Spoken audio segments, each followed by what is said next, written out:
Alright, looks like we are live. I'm gonna go post a stream announcement and we will go ahead and get started here. Bruh.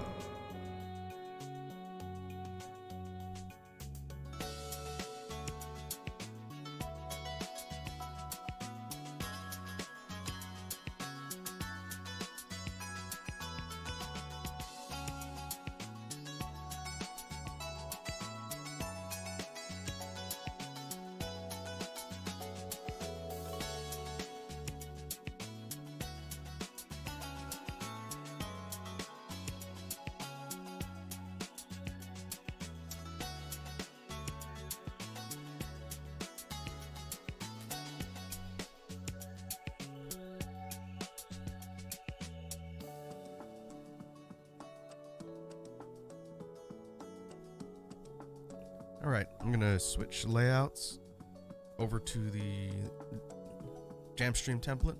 We'll go ahead and get started.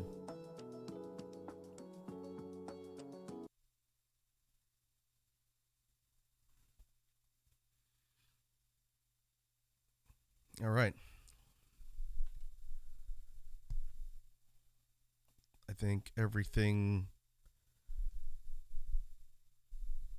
loaded in correctly. I'm going to need to keep an eye on my audio levels today. Whenever I do these jam streams, I always have to tinker around with my audio settings depending on what I'm doing. But I think for now, they're stable. And we'll go ahead and leave the settings where they are. And if people have trouble hearing me or something's too loud, then I can adjust accordingly. Let me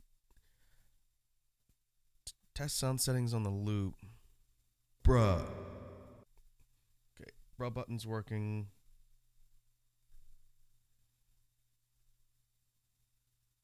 I think everything's loaded in fine. So to sort of kick off today's jam stream, it's been a few weeks or so since we've done one of these. And I know in the last one, I said I was going to be considering some ideas for things to visit on future streams, things I wanted to practice, things I wanted to go over with you guys when it came to Beatbox content. So I've put together some stuff for today that should be interesting, hopefully. For the first earlier part of the stream, I want to kind of jump back into just basic routine pattern practice, sound practice, something that I haven't done in a while. And there's maybe one major beatbox topic I wanted to talk about when it comes to sound theory and explaining technique. But mostly it's just practicing basics.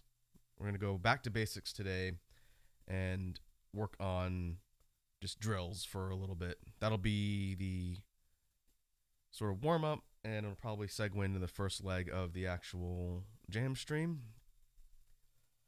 And I don't expect that to take a terribly long time, since it's mostly just doing some repetition and practice.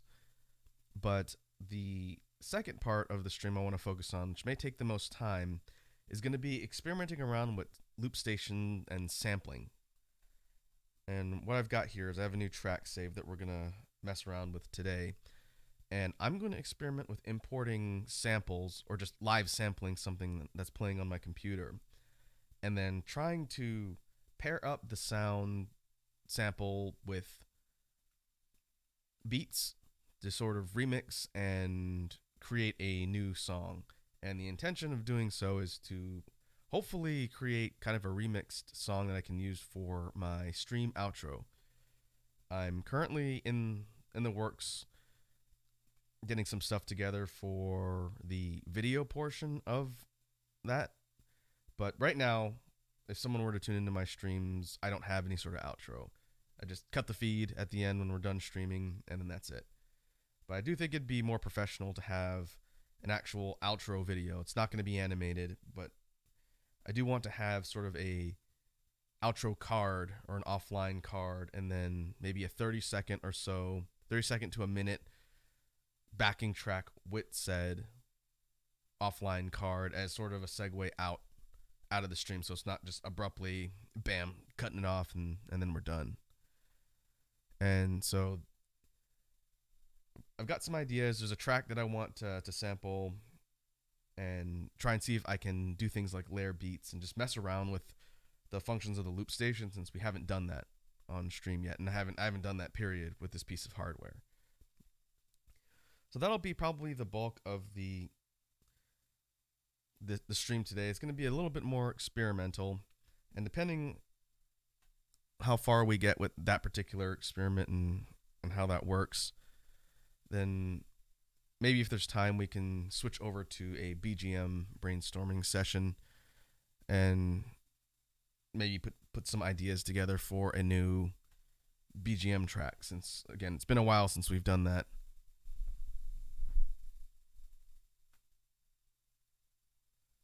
So I think to start I will work on some warm-up drills and just start drilling basics.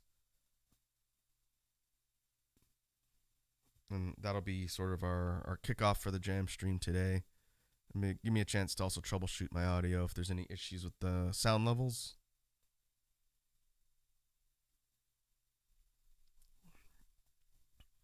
So we'll go ahead and just run through some pattern practice. And then we'll see where we end up.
I'm trying to look out of the corner of my eye when I'm doing these basic practice beats, and I'm trying to see where the different sounds are hitting on the audio monitor.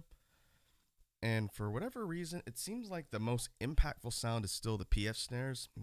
I have to be careful with that one because I can hear it peaking in my ear if I'm too close to the mic. If I get really close to usually where I'm speaking, which is about here normally, which is just under the yellow range of audio. If I do it from about here and just do it gets really close to red. And people have pointed out that that particular snare hits a little bit hard and tends to drive the overall sound volume up a lot.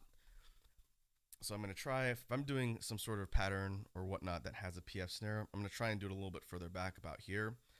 So if I do it here,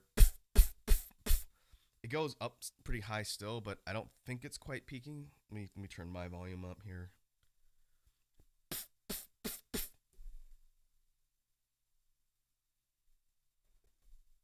see. turn my dynamics down a little bit. Problem is, it's harder to hear me talking when I'm this far away.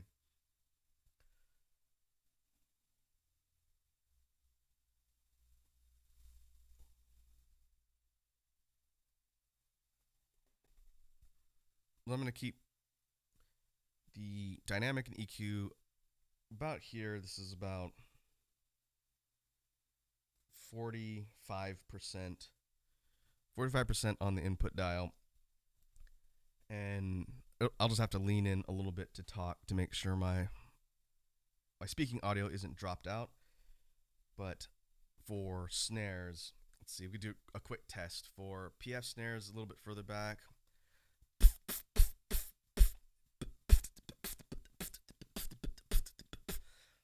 Yeah, it's still on the high side, but I don't think it's going to be quite peaking. I'll have to see if people are experiencing the same thing on their end, if I'm using that particular snare. The outwards K snare, if we test it from about 6 inches away,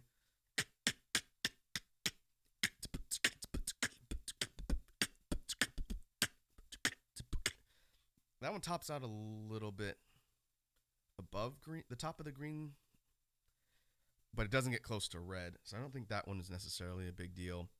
For inwards K, I think this one's probably going to hit the least impactful because there's not a lot of expulsion of air. But if we go, yeah, that one's not going to be in danger of blowing the mic out. So if we were to go,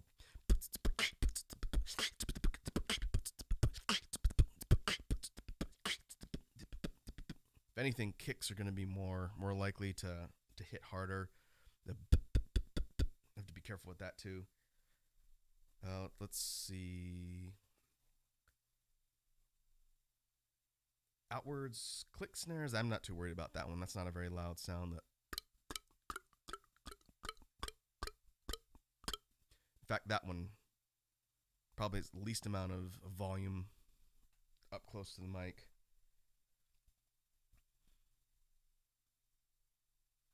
Probably the only other one in danger of really blowing the mic out would be my BMGs or spit snares. That's not too bad. I don't want to be right next to the mic, so if I go to about here,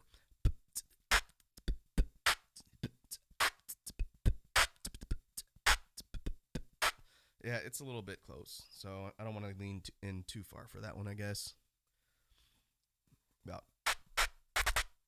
About there.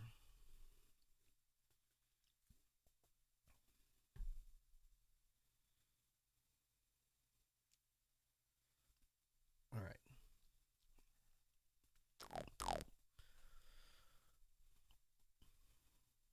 I think that's probably sufficient for warm-up. We'll just update the caption description real quick, and we'll go into sound pattern.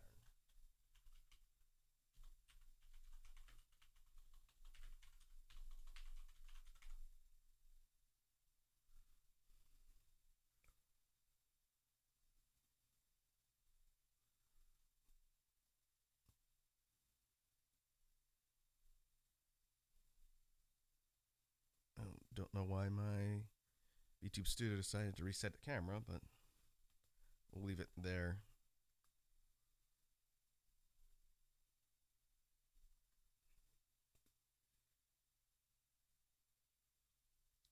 All right, for sound pattern practice, I'm going to run through some more sort of basic, maybe scaling up a little bit on the complexity for patterns.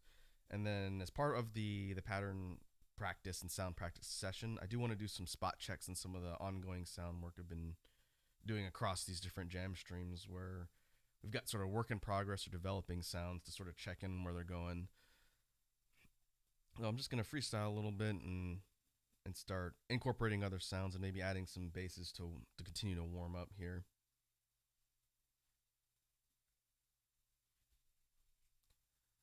So let's see, we'll go ahead and start off again mid-tempo, up the complexity a little bit. And we'll go for something like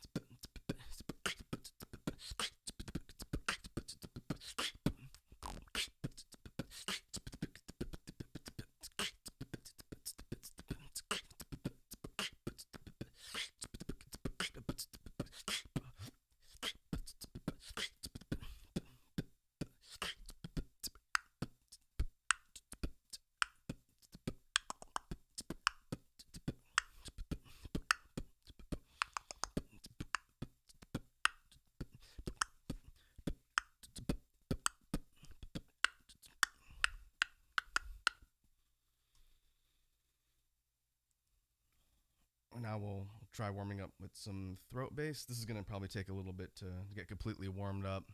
I may have to take my headphones off in order to hear what I'm doing. I'll up my volume a little bit.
All right. Slowly getting my throat warmed up.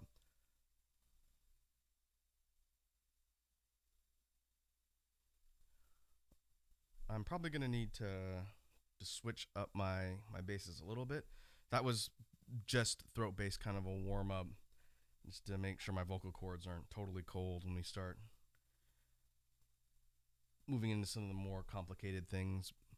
But I think I'm gonna try and alternate between vibration and vocalized chest just to round out what I'm gonna be practicing here. And then maybe I will work those in later, since if I do that at the beginning, it's gonna wear my voice out a lot faster. So before we start working on more bass stuff, I wanted to talk a little bit about some beatbox technique and sound theory stuff like we usually do in these jam streams, where there are either sounds or techniques in the beatbox arsenal that I feel are noteworthy to talk about because I'm either learning or practicing, or working them into patterns in some way.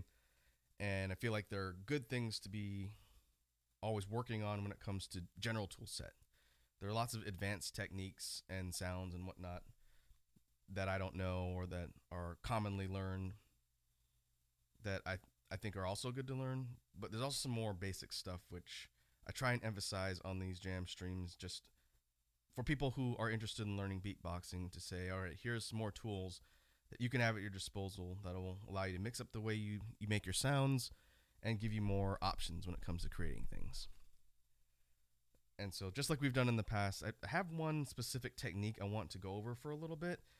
And that's probably going to be the only sound theory thing we really talk about today, since I haven't really put together a comprehensive list of new sound theory and whatnot that I wanted to go over in today's jam stream. But to go back a ways, I want to say maybe 3 or 4 jam streams ago, it's been a while, I want to talk about inward drags. And I have explained what they are and kind of how they're used.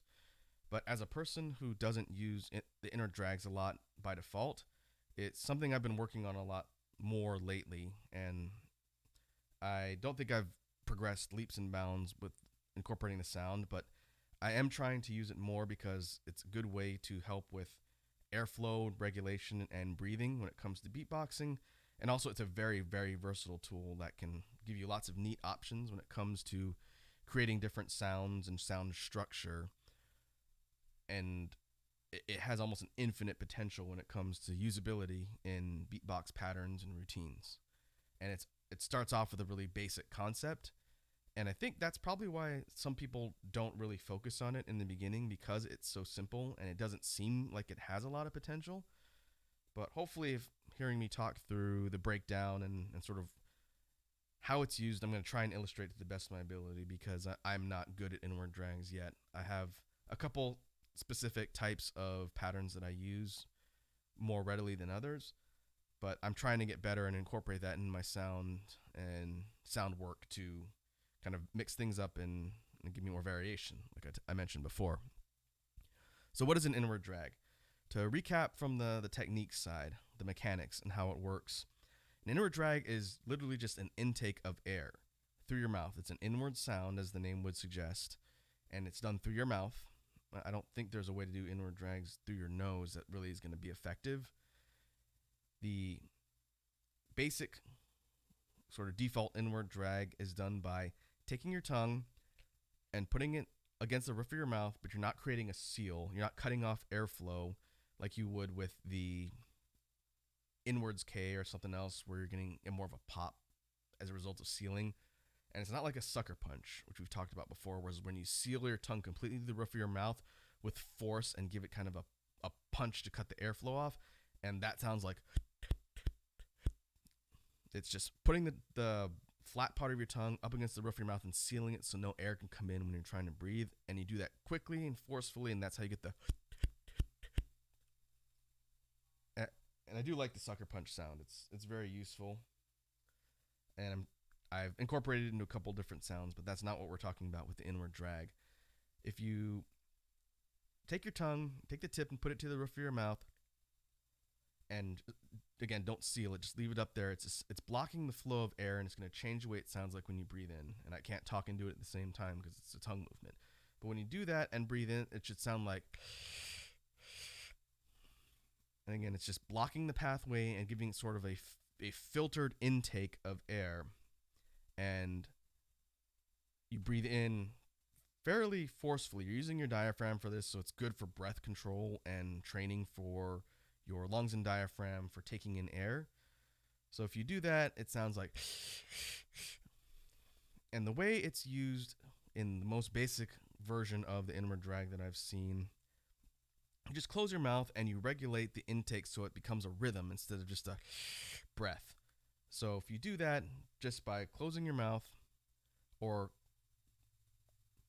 let's see, you could put your teeth sort of together or on your top teeth on your lower lip. It's creating basically a filtered opening.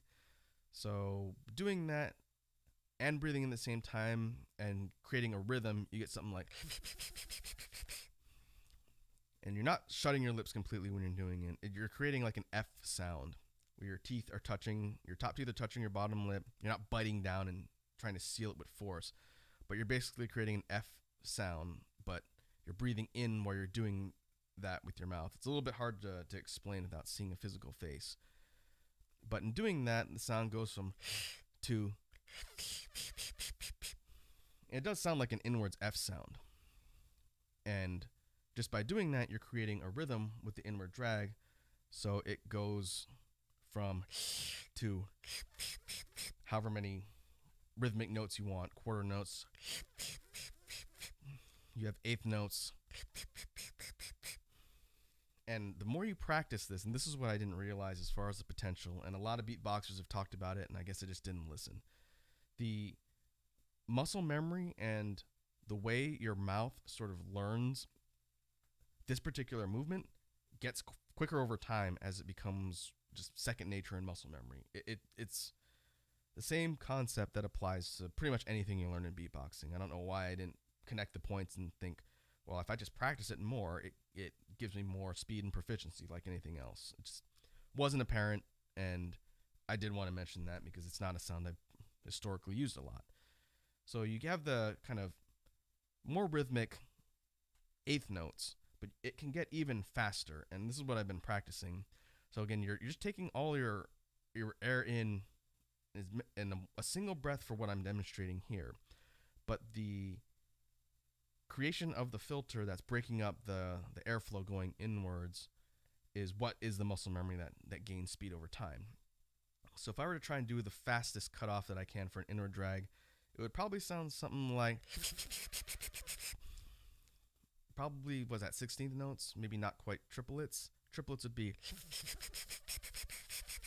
not quite clean, not where I want it.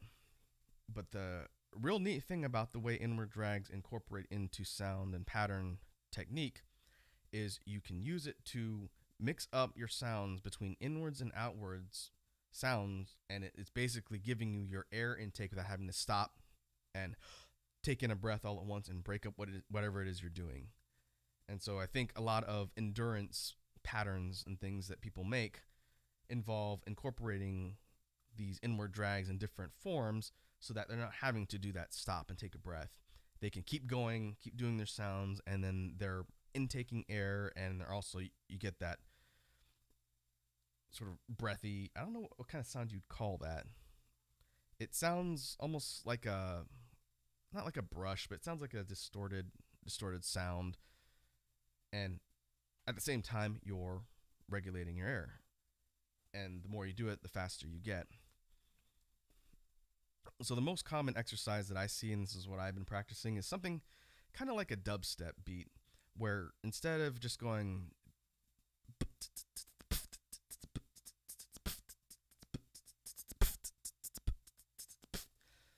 that's a little bit faster for a dubstep beat, but something like that, instead of doing that, you're mixing up the inward drag in between.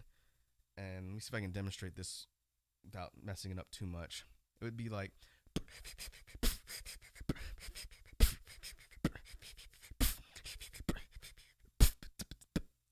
and what becomes immediately apparent just doing that simple mix of outwards kick, snare, hat, and then inwards drag in between for essentially 2 counts. The is in between the and whatnot. It becomes very apparent very quickly that you're going to result in too much air being taken in, because the kick, hat, and snare, even though they're all outward, they're not expelling as much air as the is taking in. So the way the construction works, the way I understand it, is you construct your patterns around trying to equalize your air usage. You would either have to mix up something that's going to go outwards all at once, like a or a that's out the side of my mouth, in order to get the air out so that you're not continuing to intake so much air that you can't breathe and you have to stop. It's that reverse problem of running out of air. It's having too much. And so the big challenge with inward drag patterns is figuring out how to fit your intake and equalize it with your outtake, if if that's how you refer to it, to make sure that you're kind of at equilibrium. And if you can set up patterns correctly and do that, you essentially don't need to breathe, or don't need to stop and breathe. You do need to breathe, obviously, but you don't need to stop, quit whatever pattern you're doing, and take a breath, because you've got the taking air in, and at the same time you're doing sounds, patterns, technicality, or whatnot that's going to get the air out of your system, and everything sort of balances. And that sort of balancing act is one thing I've been trying to work on, because it's difficult. You have to think a lot about what you're doing and the sounds that you're making while you're structuring your breathing rhythmically. That's the big challenge with inward drags. But they're very versatile. And what I'm doing is the basic inward drags. It's not terribly complex. It just takes practice to use. But you can take this idea of breathing in air and using that as a air regulation tool, and you can pair that with other sounds that are inwards. And one thing I'm working on, just as a quick aside for upcoming content, this weekend, I think it's Saturday or Sunday, I can't remember what I said on the schedule. Look. Sunday. For the upcoming weekend stream on Sunday, we're going to be doing our first ever media share. And what I'm going to be doing between now and then is putting together a playlist of content that I want to share with you guys on stream and sort of talk about. It won't be a reaction per se, because it'll be stuff I've seen already, but it will be stuff that I want to talk about when it comes to beatboxing. And it'll be a mix of routines from pro beatboxers out there, demonstration videos. I'm not going to focus a ton on tutorials. I might mix some stuff in that I want to talk about, but it's primarily going to be showing off some advanced and interesting things from the scene, from the pros out there that I follow and I look up to a lot for beatboxing. And one video in particular is by one of my favorite duos of beatboxing. It's a boyfriend-girlfriend duo. Is a really pretty well-known competitive pro beatboxer named Trung Bao, and his girlfriend is Chihuahua. Chihuahua's from Poland, and Trung Bao is from Vietnam. And both of them have competed at high levels. Chihuahua was the women's Grand Beatbox vice champion, and Trung Bao has competed at the very high levels as well. And he'll be competing in Grand Beatbox in October, I believe. But they put together a video showcasing inward drags, is why I mention it. And I think it was something like 50 types of inward drags and variations, and it's a really neat video. And it calls out and goes through a lot of the ways you can take this sound technique and either combine it with other sounds or mix up the way it's used to create patterns. It's a really neat video, and I think it's something that'd be a good way to demonstrate what I'm trying to talk about here. So as far as my application of inward drags, I thought a little bit about this before I started putting material together for today's jam stream. And I thought, I don't use the standard or that much. I may have mixed it in at some point, especially on hip hop type beats, where you might have something like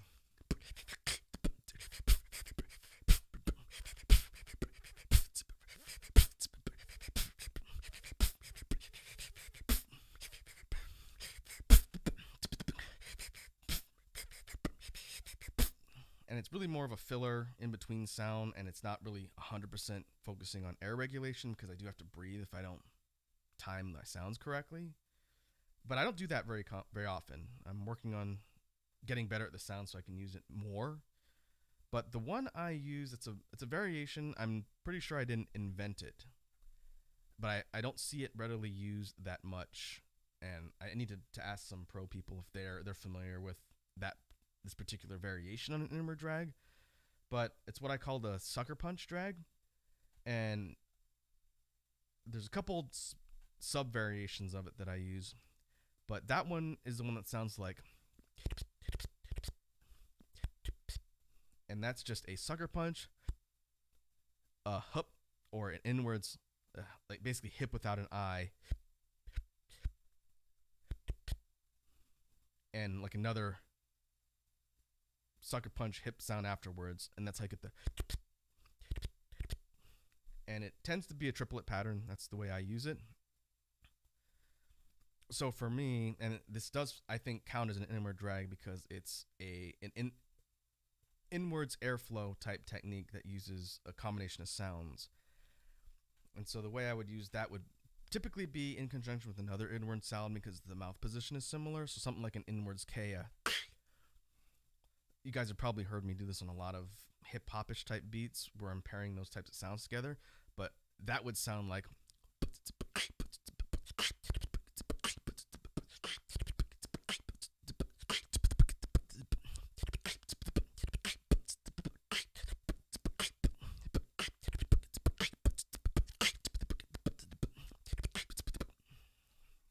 And it functions as a pretty good filler triplet sound.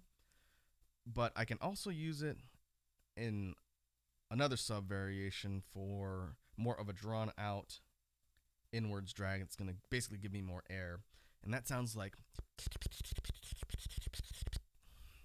And it's more of a roll. So it's kind of like a sucker punch drag roll, essentially.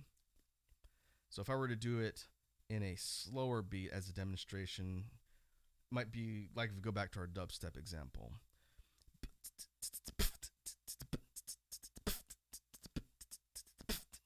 That sort of beat, and we add in this sucker punch drag roll, it would sound like.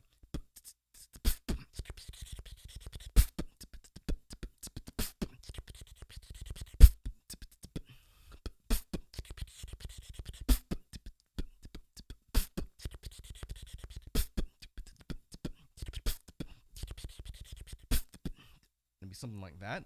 So between the regular triplet as a filler, and that back to back would just be.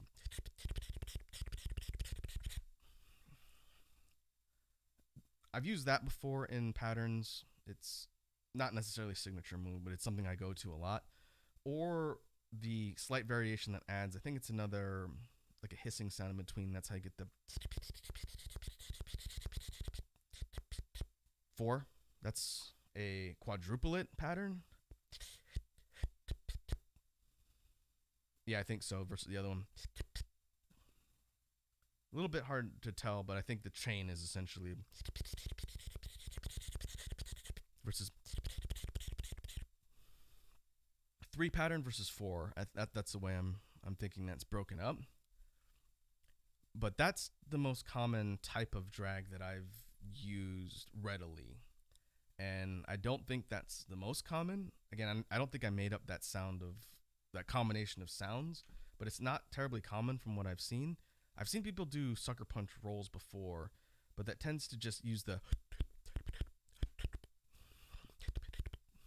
little bit hard to distinguish, but it's usually just using the quickly and then with some sort of kick or inwards kick type sound. But combining that with the either the hip or the, you could do it with like a TH, a thip essentially. It's a little bit more kind of messy sounding, I guess. It sounds almost like I'm doing the sound with a lisp. But you could do it that way.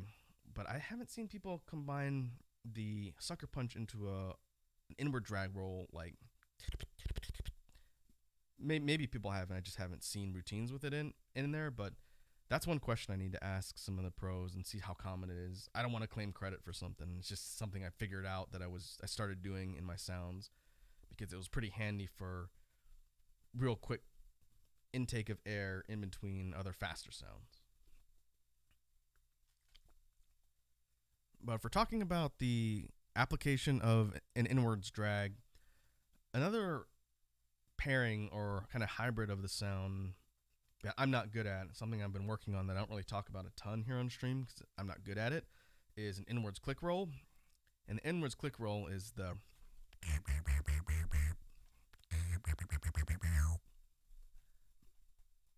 And I've broken down how to do that sound in the past, so I would point to some of the earlier jam streams where we've done more of the sound theory on how that one works.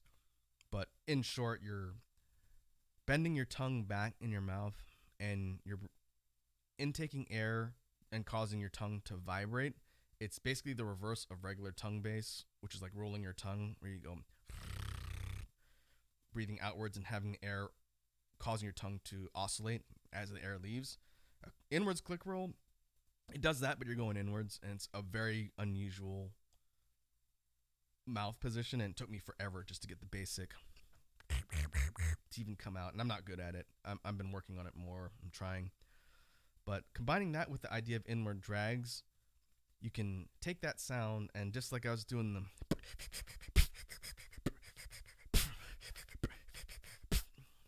you could do it with the click roll, and I can't really do it, so I'm not going to try.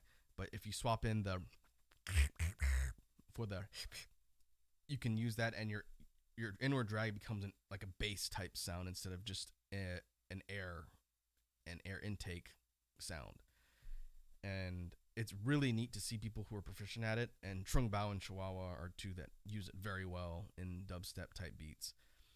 You get more of a heavy resonating sound, and it's inward, so you can use it to mix up your airflow and keep your lungs at capacity, and it sounds super heavy and really deep on a mic.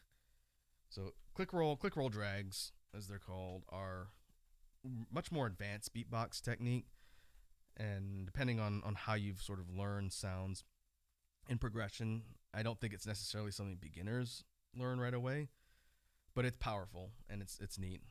I need to work on my click rolls a little bit more. It's one of my weaker sounds, like most of the inwards, but it's got a lot of potential. So I definitely want to call that out when we get a chance to look at some of these videos that showcase a lot of the more advanced sounds and sound theory when it comes to inward drags. So I think that's going to do it for the sound theory part of the jam stream today. Again, it was not meant to be a large segment, but inward drags are just so versatile and essentially a big category of sound potential. I wanted to talk about it because it's something I'm going to continue to work on a bit more.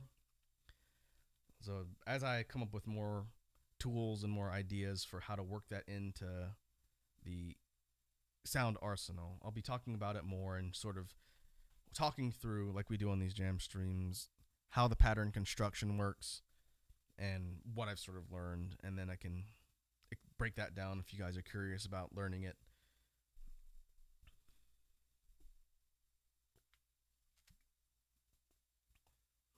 As we move on with the practice portion and the sort of sound check and status check for work in progress stuff that I've been working on, the inward drag thing is probably the most significant as far as newer type things I'm trying to incorporate. It would be good to sort of talk a little bit about technicality and sort of what I've been tinkering around with. I do these checks on the TKK drills that I've been practicing since, again, that wasn't the first series of technical sounds that I've learned, and that's mostly speed and consistency. So to recap real quick, the TKK is a TK inwards, and then the second K is a rim shot, which sounds like, oh hey Edward, welcome to today's jam stream. Good to see you as always.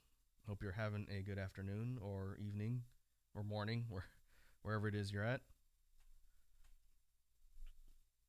We are talking a little bit about sound theory and doing a status check on some of the stuff that I've been practicing. I don't know if you heard my long-winded explanation of inward drags, but we're moving on to technicality and specifically TKK drills.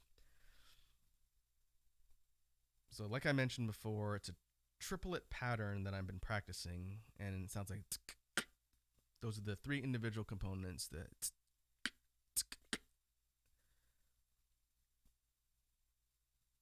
and the practice is essentially just chaining that together as fast as possible and trying to get more and more consistent with it. So I don't think it's quite where I want it yet as far as repetition and kind of that rapid fire speed, but for TKKs as they are now, mine sound like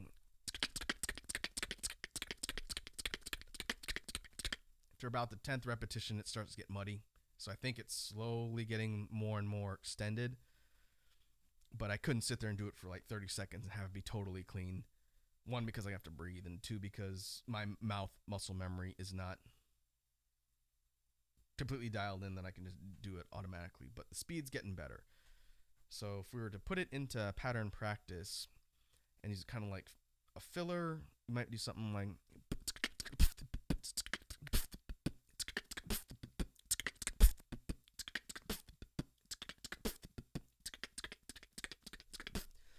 it's not terribly functional, it's just a filler sound.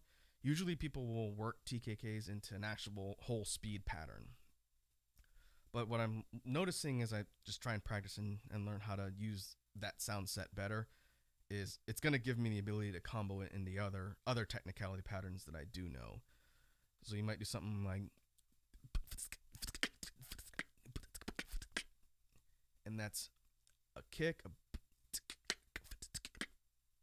and it's combining a kick, the TKK hats, and FT hat, and that was a really sloppy demonstration. I'm gonna try and get that pattern clean too, because it's what, like six or seven sounds instead, but instead of just a, it would be like a, and it's essentially like a drum fill if you're looking at a percussion set, but the overall pattern is becoming more complex and extended, and so just doing that.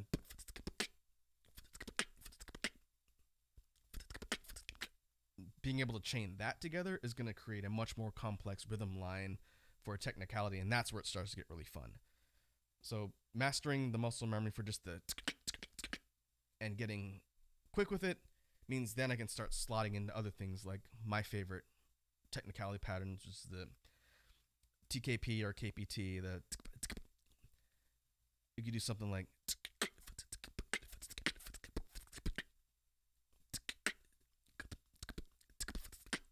TKP, kick, TKK, or something like that. And that's just spitballing ideas out there, but you sort of take the different patterns that you master and then you start Frankenstein's monster, combining them together to create more complex and elaborate patterns. And then obviously when you're just learning those new patterns, you have to do them slow. And then you get the muscle memory for that. And the next thing you know, you can do like a 8-note technicality pattern back to back, and all of a sudden you have this crazy rhythm chain that you're just using over and over again as kind of like a section of a pattern or routine. And that's the end game when it comes to technicality. And it's infinitely versatile. It's something you can never be good enough at, and you can never stop learning when it comes to incorporating sounds, because it's literally a muscle memory driven technique. And I do plan on going over advanced technicality demonstrations from the pros out in the scene. I don't know if you heard Edward when I was talking about it earlier, but this weekend we're doing our first ever media share stream. And like I've mentioned in the past, it's going to be a Beatbox media share. So I'm going to be curating a whole list of videos from the pros out in the scene, and we'll sit down and watch them and talk about them on the media share stream. And that'll be a good glimpse for all of you guys that are new to beatboxing to see what the pros look like, and the folks that are out there in the scene that have been established for a while and they're not a newbie like me, what their skill sets and everything look like. I think it'll be fun. And I'm not too worried about copyright, since most of the stuff is either from personal beatboxer channels or the big one, which is Swiss Beatbox, and I don't know if they copyright claim their stuff. If they do, I'll just have to mute it out in editing. But I do want to show some stuff from those bigger channels, because there's really neat compilations and shout out videos and routines from the folks out in the scene. So I'll be putting that together this week, and then we'll go through that on the media share and sort of experiment around with that format. I'm looking forward to it. It should be really interesting.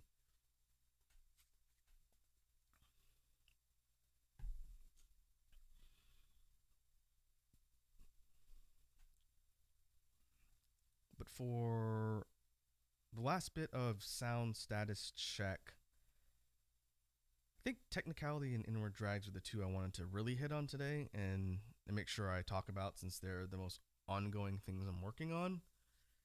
There's some other techniques like the post snare, which I still can't do outwards, that I'm working on.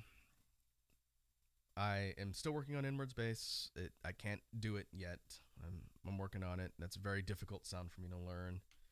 I am getting closer, and I'm finally able to get a bit of a resonation sound inwards, but it sounds like I'm a dying goat. So it's not quite where I need it yet. Once I can actually do inwards bass consistently, then it's going to work its way into practice here, and you guys can watch that sound evolve over time as I get better at it. It's probably the most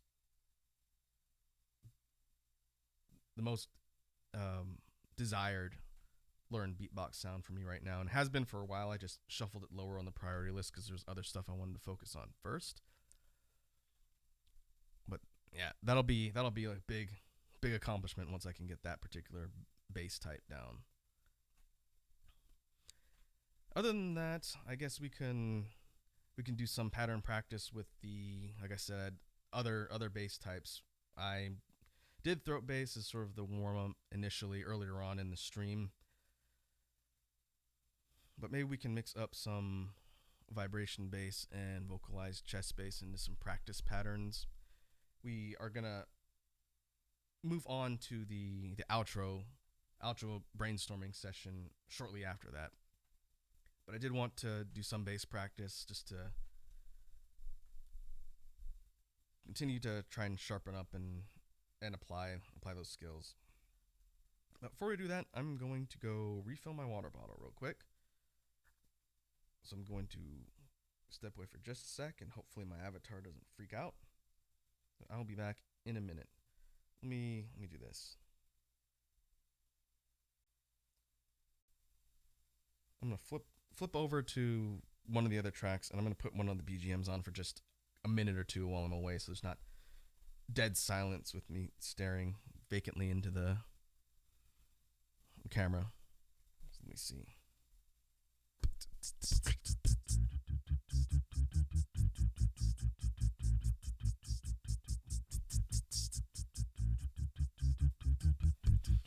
This one was from one of the recent streams we did. So I'll be right back.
All right.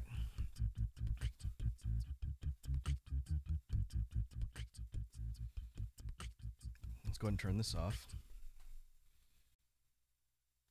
I'm going to switch to my recording track. Bruh. Okay, that's loud.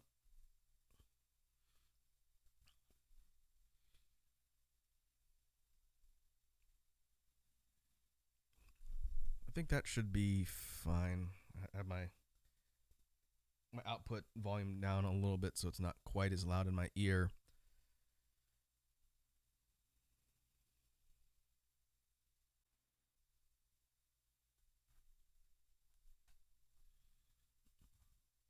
feel free to let me know if,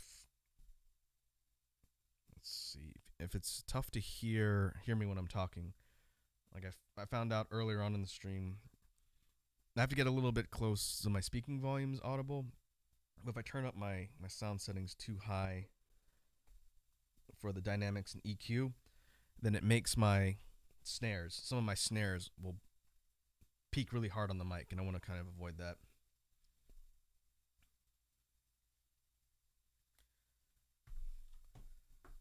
So for the last leg of practice and pattern stuff, I'm going to work on some vibration and vocalized chest bass, and then we'll segue into the loop and the outro brainstorming session that I mentioned earlier.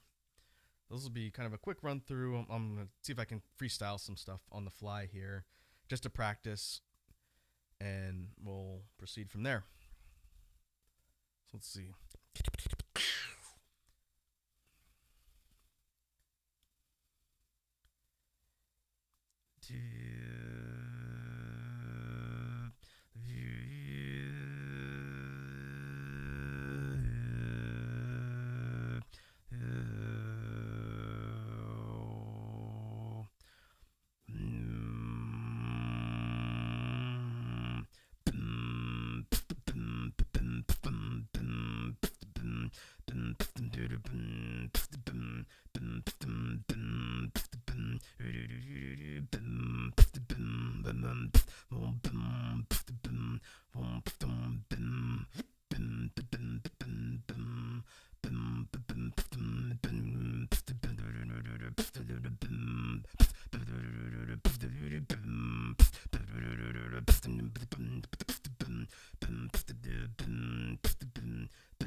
All right, based on what I was seeing in the audio readout, I don't think we're peeking in the red.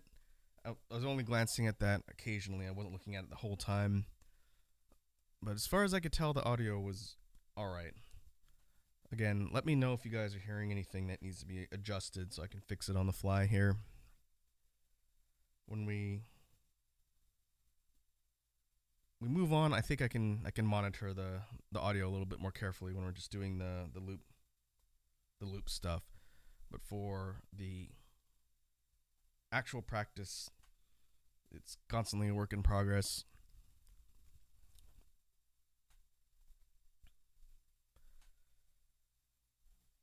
So I think we can go ahead and move on to the. Okay, thanks, Edward. I think these settings from before are fine. When it's just me talking, I'm not too worried about it. And we're gonna go ahead and move on to the actual outro development part of the stream here. So we'll make sure everything sounds good, since I'm gonna have to be competing with the track volume from the loop station itself. So to recap what I talked about at the beginning of the stream, we're going to do something a little bit different today. In the past, we've done the collaborative brainstorming sessions for BGM tracks, where I kind of spitball some ideas and you guys give me some input as far as how to switch things up or switch in sounds for BGM. And if we have time today, I want to do some more of that, since we haven't put together a track in a while. But what I want to focus on first is some brainstorming ideas for a stream outro track. And Edward, I don't think you were here when we first started up. What I want to do is put together a song that I can use as my stream outro, and it'll be part of an outro, like a short outro video that I'll play when we wrap up the streams every day. And in the past, we've done sort of these freeform brainstorming sessions, but today I want to experiment with song sampling using the loop station, and that's not something we've done before. So I don't know how it's going to work. I want to experiment with it and see if we can get any good ideas. But let me see, make sure everything output-wise is looking good. What I noticed you can do with the loop station that's really neat is you can use it sort of like a tape recorder when it's hooked up to a computer like this. And I've never demonstrated this on stream before, since it never really came up. But if I play something that's on my computer through a media player, I'm just using the basic Windows media player for this.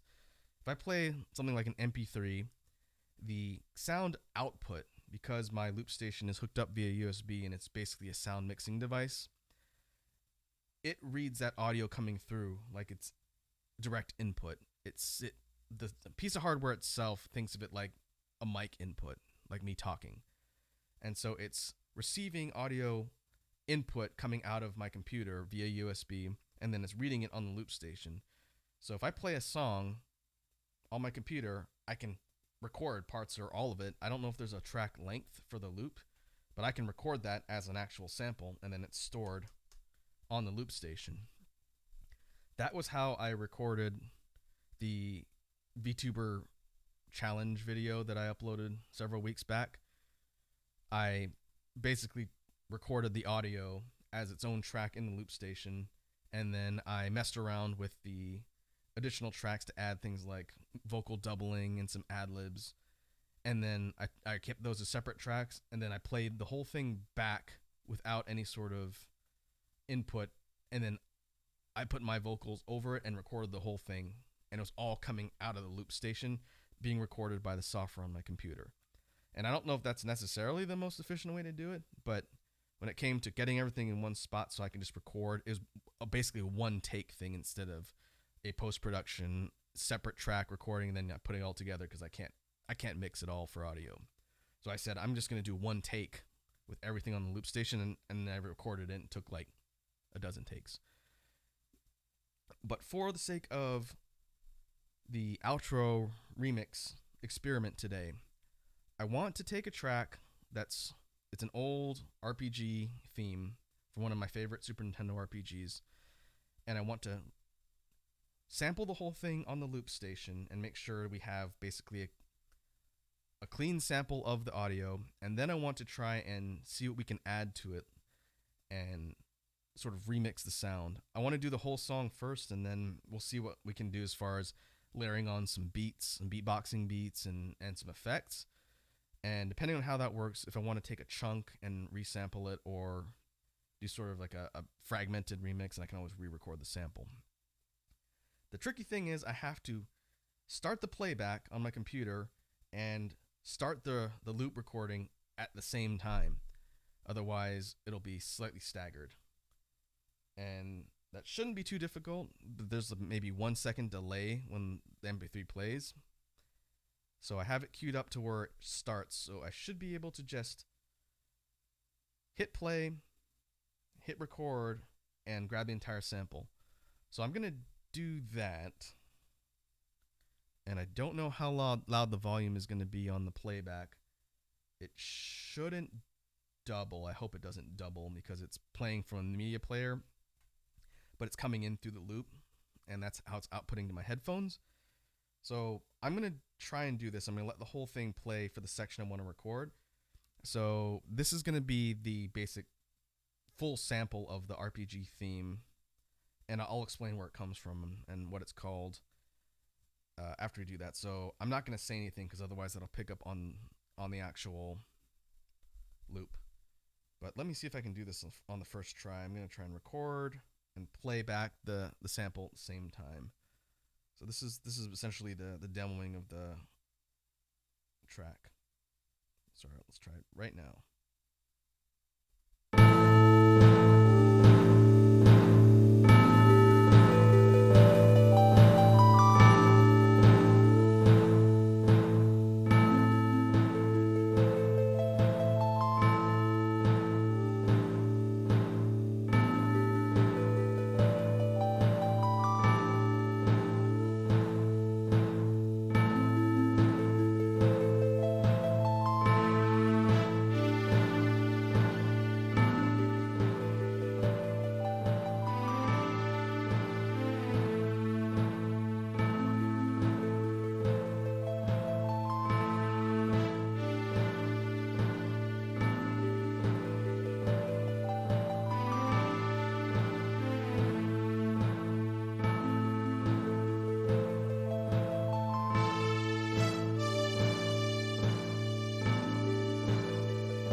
I forgot to turn off the dynamics and EQ, which is basically my mic boost to allow me to talk.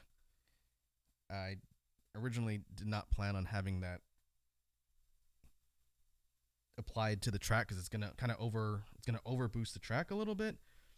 But I get the feeling, depending on how this experiment goes, this is not going to be the first time I record this. So I need to remember to do that later when I finalize everything.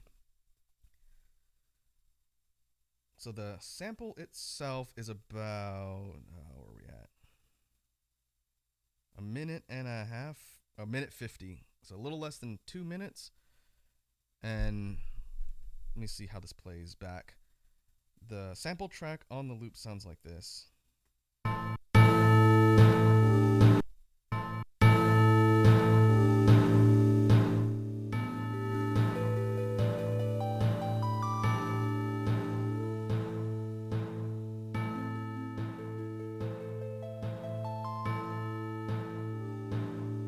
I dropped the track volume down a little bit because it came in a little loud. I did notice that it has like a quarter-second cutoff, which is I think the tail from the whole thing at the end, on the beginning. I could fix that in post, so it's not super critical for the experiment here. But now that the track is recorded, now I can do stuff to it. I can add effects.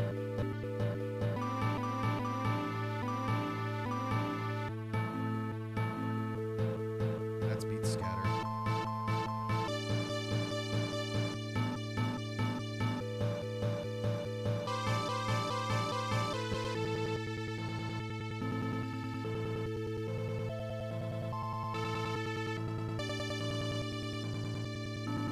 Scatter turned almost that's completely maxed out. That creates a really interesting effect on the track. Basically makes the whole thing stutter, which I don't know how functional that would be in an actual song, but it's interesting. I've never experimented around with applying track effects to a sample before, so that's why it's an experiment.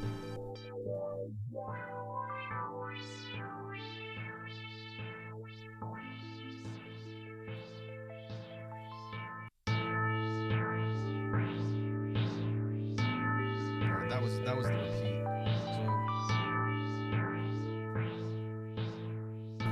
So filter effect.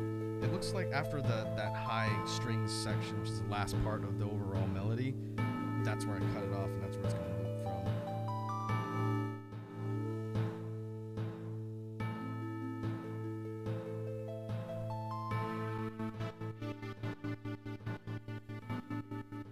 This one's with Slicer.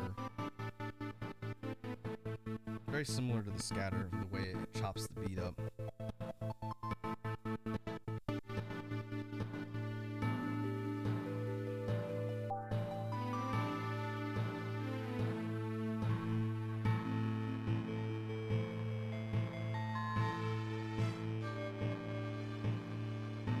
That's with a lo-fi filter. Give it kind of a grainy, fuzzy overtone filter on it. So let me save this. So for the actual remix effort here, I don't think I want to do just straight track effects and distortion on the sample. The reason why I recorded the whole thing as a sample there is because I wanted to experiment with adding beatbox beats around the bass song. And it's going to be tricky because it does have percussion in it. If it was a straight non-percussion instrumental line, then it'd be a little bit easier for me to create a beat and then sync it up. And I think depending on how it works, I don't know if I'll be able to do it exactly on the fly, but if I can come up with a good combination of beats at the, symmetrical BPM that matches up with the original sample, what I can do in quote unquote post-production is export the beats by themselves, and then I can actually mix it all together since I have master tracks for this MP3 on my computer. I don't need to record it out of the loop. This is more just for experimentation purposes with the loop station itself. But for background, that song sample is from one of my favorite Super Nintendo RPGs, Lufia 2. Is it Rise of the Sinistrals? It's either, I think it's Rise. Curse was the remix or re-release one they did. And it's a town theme that you get late in game. And it's a really pretty, almost kind of somber, mellow sounding, like a slow march type song. I chose it for a potential stream outro just because I think it's really kind of a mellow ambient, melodic song. And to me, it sort of fits a theme like you'd see on maybe like an end credit roll or something like that.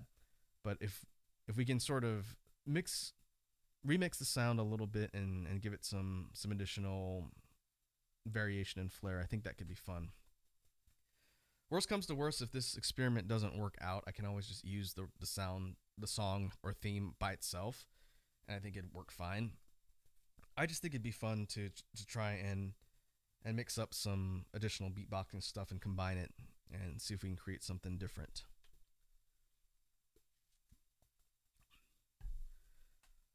So I'm gonna probably need to start and stop the sample a little bit as I figure out the the beat because I want to try and sync up my own beatbox percussion line with the actual song. And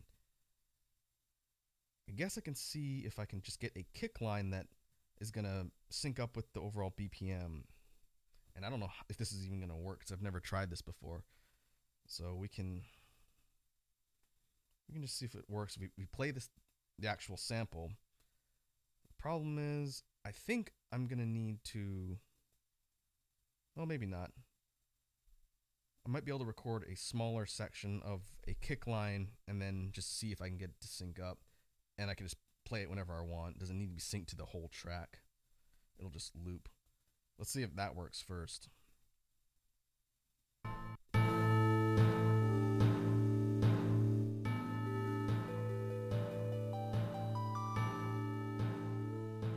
it's got a pretty slow...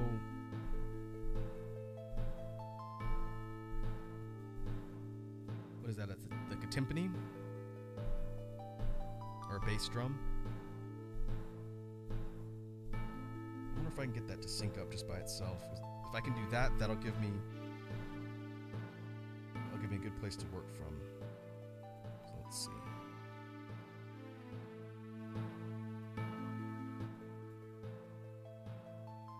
I'm gonna try and record a kick line and see if I can get it to at least sync up with the beat. It's going.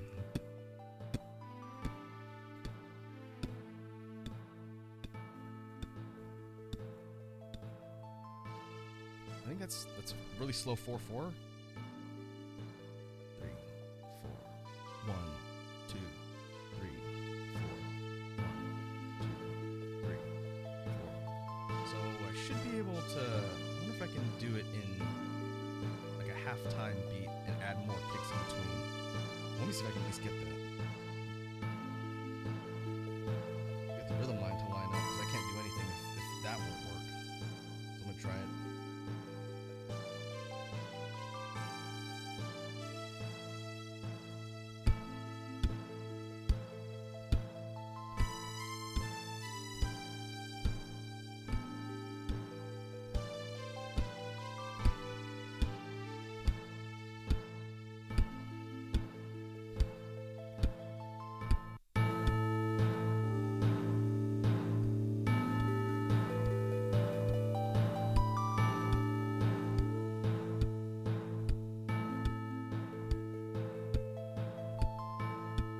Okay, that's the first problem that we could potentially have. Again, it doesn't need to be synced up exactly on the loop because if I can get it to sync up at some point, then I can just record out the different sections and then mix it in post-production to actually fall where it needs to.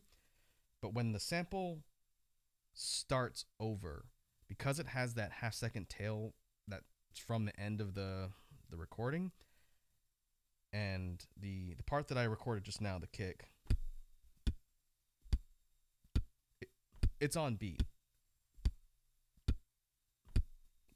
But the problem is if I start this loop track at the same time as the main whole song and melody, because it has that additional like quarter, half second beginning, the whole thing is off. So I think if I was to demonstrate it here, I'd actually have to start the song first and then add in the kick, just a simple kick line that I've put in here after like a measure. Let me try and demonstrate what I'm talking about here.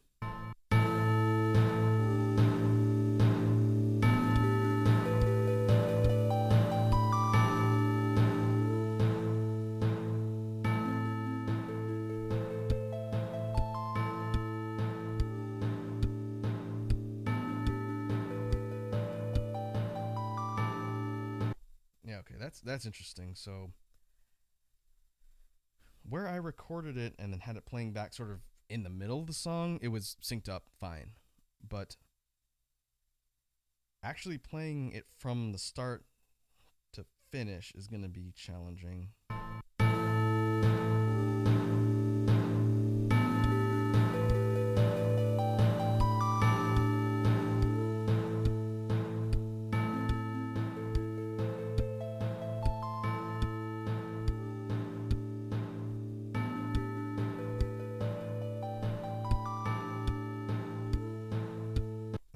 if it's because there's like a half beat rest at the start of that kick line. I don't think I intended to record it that way. No, just by itself, there's no rest. But when it's synced up to the actual other track, that's where it's becoming a problem, I think. If they were playing independently, like if I were putting this into an audio editing piece of software, I would have the main track going, and then I could choose where the kick line comes in. The problem is the loop station isn't that advanced. I think it's syncing everything up just by the BPM and the recording. So I can't choose to have it play, a half second later and start looping and have it loop in time. I don't think it thinks that advanced. So for the sake of the experiment, what we may have to do is see if we can come up with drum rhythms and things that are going to fit when we record it, or then we're trying to play it back and record the actual loop track. And then if it works, I'm going to have to do it in post and actually line it up where it needs to go. Edward says, how about a double kick somewhere in there? Yeah, that's what I was thinking for adding additional kind of beats and rhythms. Kind of something like a hip hop beat. It'd be essentially on top of the kind of slow, I don't know if it's considered a march, but that slow constant. So essentially you're adding additional beats in between, and something like a double kick I think would be pretty cool. The problem is I'm trying to just figure out how to mirror things up so I can test it. And I don't think there's an easy way to do it with the loop. This is what I wanted to test for the experiment here, to see how easy it would be to do that. One thing I can do, which this is going to be a different layer of complexity, I can play the file in Media Player. It's because it's outputting through the speakers of the loop station, and that's what's popping out of OBS, so you guys would hear no difference. I could play the original sample, and then I can just add in my beats that I'm making from loop station. I just have to restart the Media Player MP3 every single time I want to play it from the beginning. So what I mean by that is, let me demonstrate. And let me know if this is too loud, because I'm having to adjust audio from two different sources.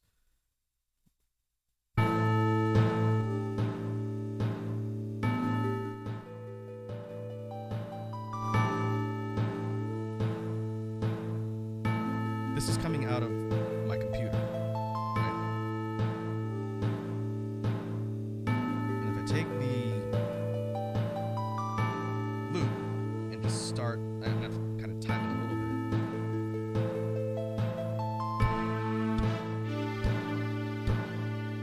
I can start the loop where I need to, essentially. And now we have the kick line.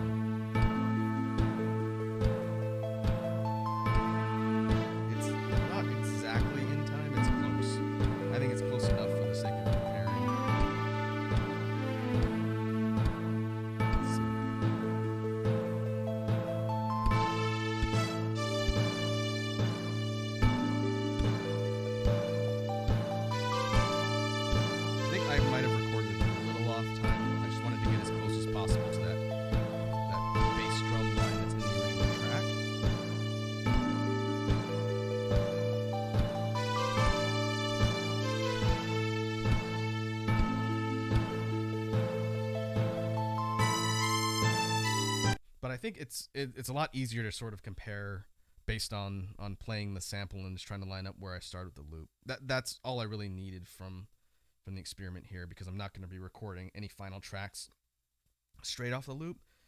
It's just having it on here means I don't have to be playing something off of the computer.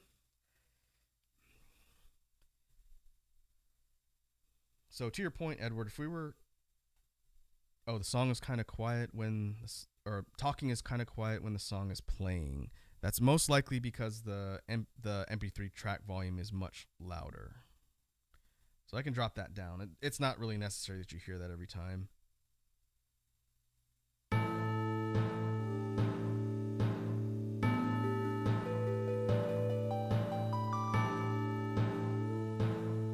I'm going to essentially be competing with it a little, but I can just pause it when I need to.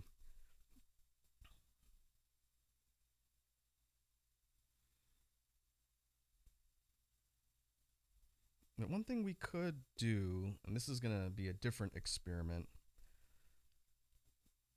We have the ability to overdub a track. So if I take my basic kick line, again, this is an approximation. It was close. It was 90% on time and tempo for that bass drum line in the original track. But if I were to take the kick line I made, and I don't know if I can do this without irreparably screwing the track up and having to re-record it, since the 505 doesn't let you undo something you do. Not the way I'm talking about anyway. If I overdub something without using undo redo, which I don't understand completely yet, there's no way to just take off what I just did. It's kind of stuck there, and I have to re-record the track.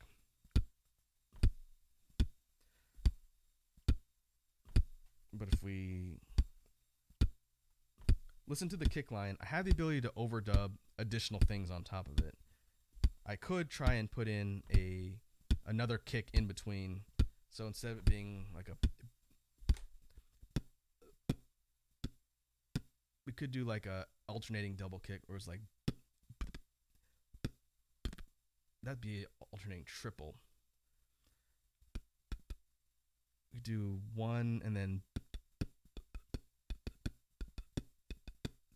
something like that. Give it a little bit more of almost like a gallop type beat. So let's see.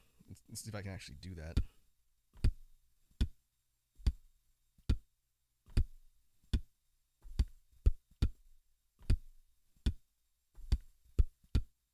I'll put it there. I think it's easier, at least for the way I use Loop Station. I need to get better at that overdub feature because it's very powerful. But if I just re-record the kick line and try and keep it on tempo. In fact, I can use the sample for that, I think. Just drop it down low. And if we're adding a double kick, it'd be like...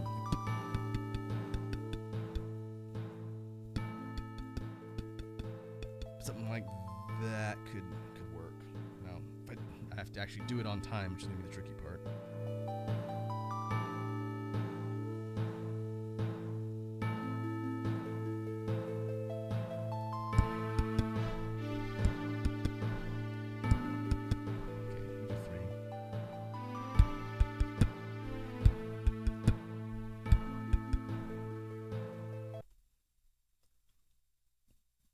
I don't know if maybe if I delete the main track, I'm not too worried about the main sample. I just wanted to demonstrate how it actually records. If we get rid of that, and now we're just working from a blank slate, what if we did a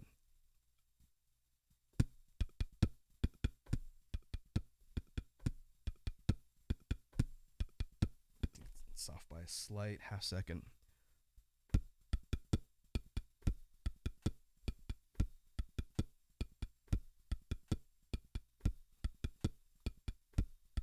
Still off by a half second. I'm going to try and record this with a double kick and then see if I can sync it up to the sample just playing off my computer and see how that works.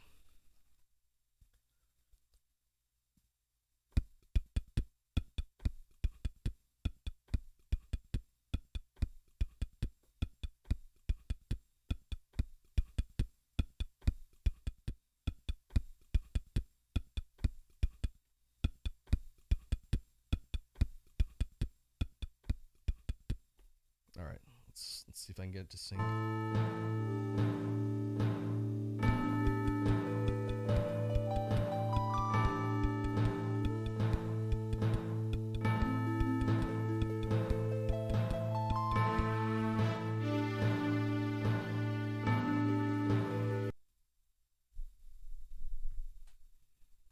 Okay, I think I have to record it a little bit closer to the actual tempo of the song. But if I can do that correctly, then I think the bass drum kick line would be fine.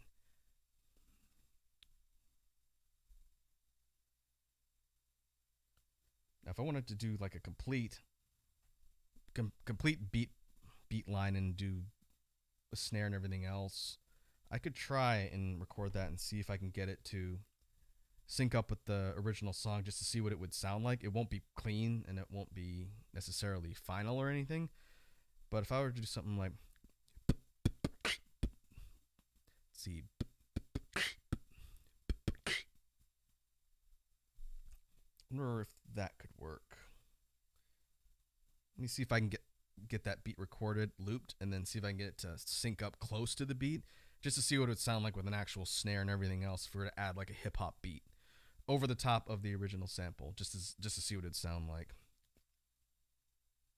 So let's see.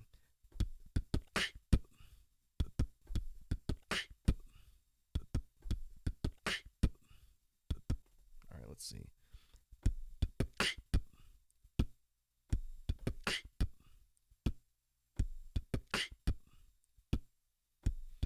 I think I need a double kick at the end. I'm trying to figure out the best way to loop it so that it's continuous. So let's see.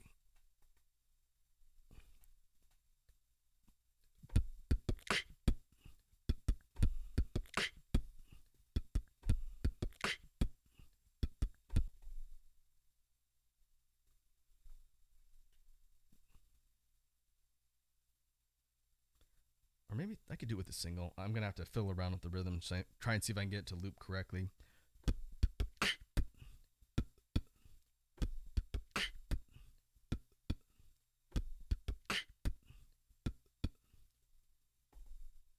I can do single. It's a little bit tricky because I'm not used to recording a rhythm this way.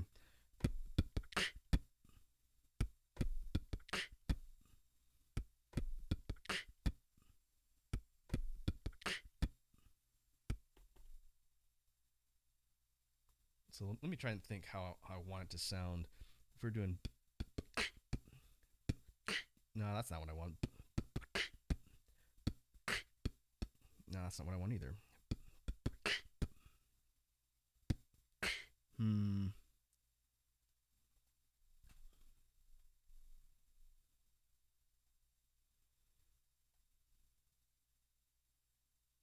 Let's see, we could do... Okay, I think I need to record more than one repeat of that if I want it to be that complicated.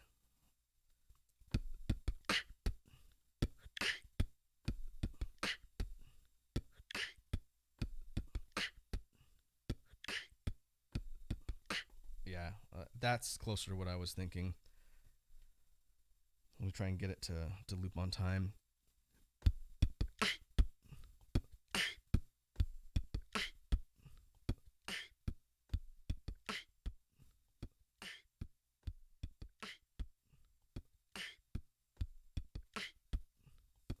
I don't know if I'm gonna be able to get that to successfully sync up, but we're gonna see if we can get close.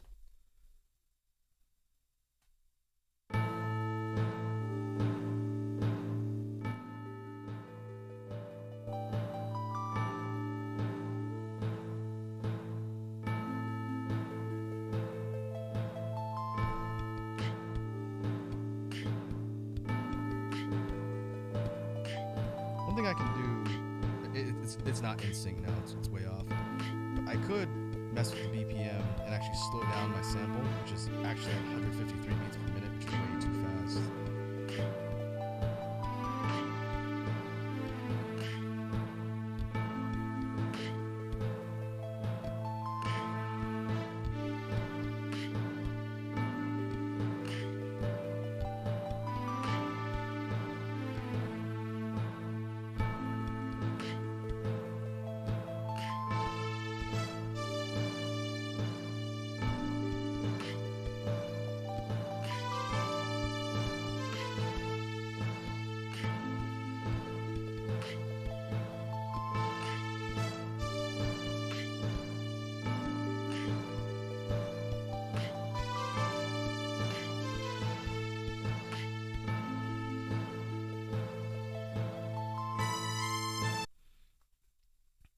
Yeah, what I did was, if you take a listen to the sample or the beat that I recorded now, I dropped it down to 135 BPM.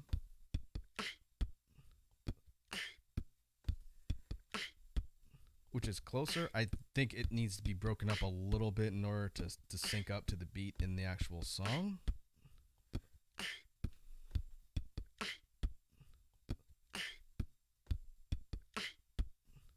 But it's closer. I don't think we're going to be able to do it in real time. I kind of wanted to see if this technique would allow me to do that in real time. But in reality, I think I'm going to have to actually take the track and take things like the beats and actually mix it together in post, because it gives me a lot more freedom for being able to take the beats, break up the sound samples, and then spread it to where I need to on the track, and then line up the actual tempo so that it's in sync. I figured that would most likely be the case, but I wanted to see if I could get close just by doing it by ear.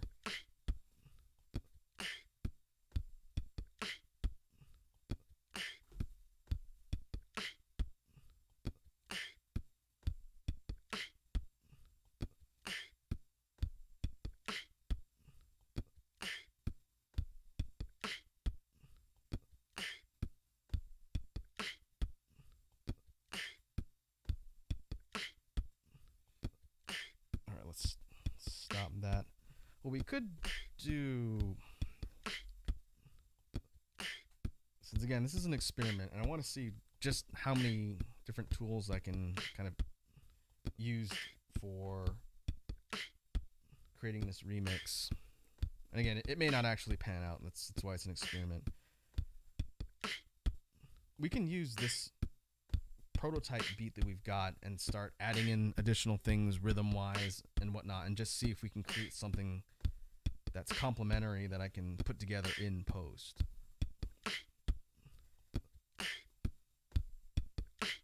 Because I think the rhythm is serviceable. I got it to loop correctly. That was what I was trying to do initially. So we could try and experiment with additional effects and put together more of a complementary BGM track here, and then maybe I can see if we can get it to line up in post. So let's do that. I don't want to just throw this out.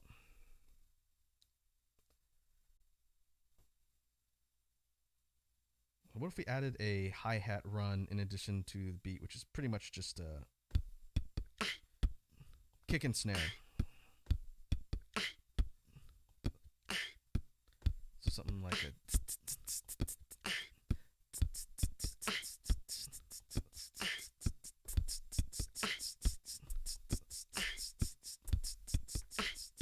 I have to record it cleanly though.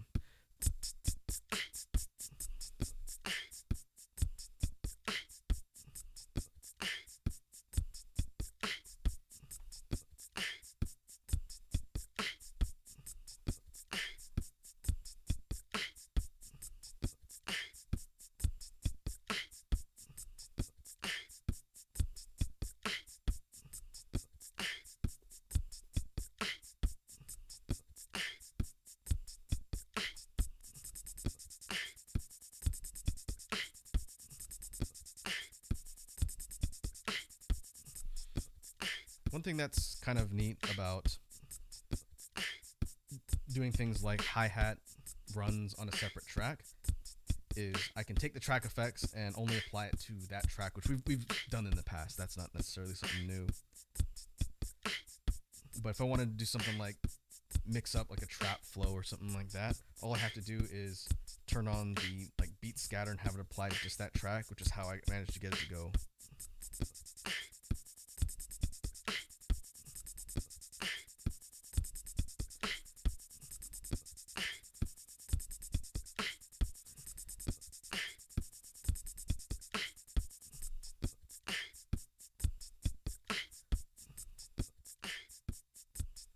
And that could be pretty useful too, especially if we're looking at doing things like altering the rhythm or altering things like in the percussion later on. But let's see if we can get a bass line. I'm thinking like a guitar to bass, simple bass line that's going to mimic the melody in the original song. Let me stop this for a sec. If we play the original sample back.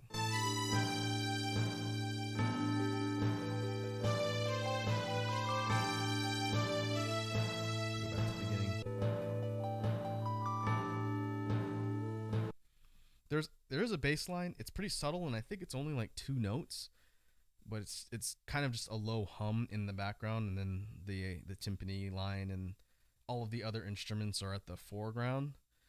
So we could do something like just adding a simple descending line using guitar to bass. So let me see if we can do that for this one.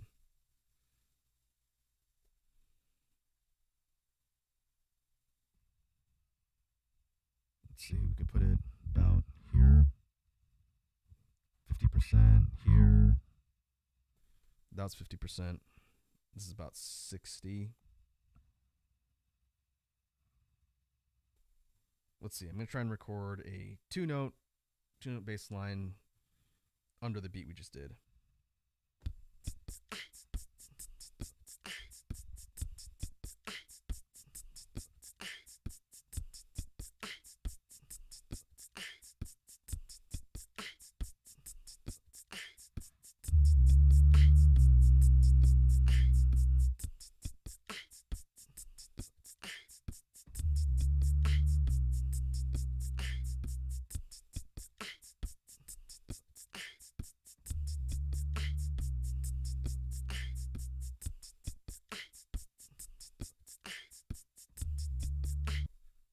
I feel like I need to also record it going back up, since that's one of the melody lines in the song. It goes down and then it goes back up.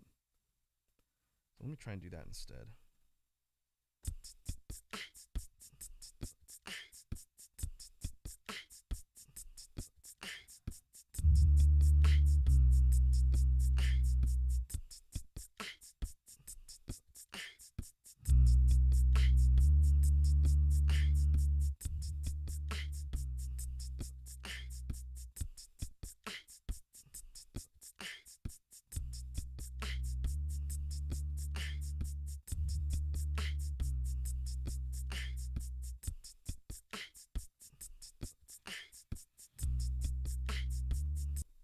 Okay, that was what I was trying to do, but I cut off the last part of the bass line and didn't give it that space at the end, since it goes back up and then it's got like 2 measures of silence before the whole thing loops again. So that's my mistake. Bruh.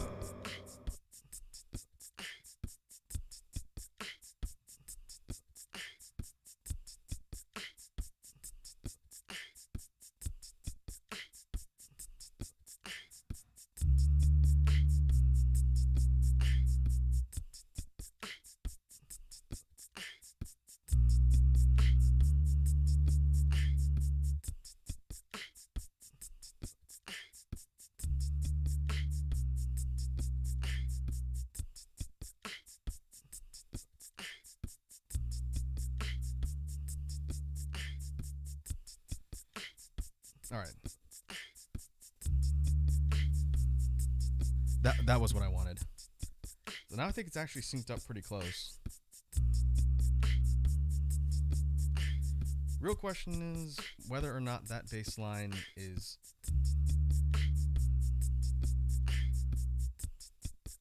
close to the original. I think the rhythm is going to be close. It's going to be off time, but I'm going to try and compare it just by layering them real quick. So let's see. Start the original.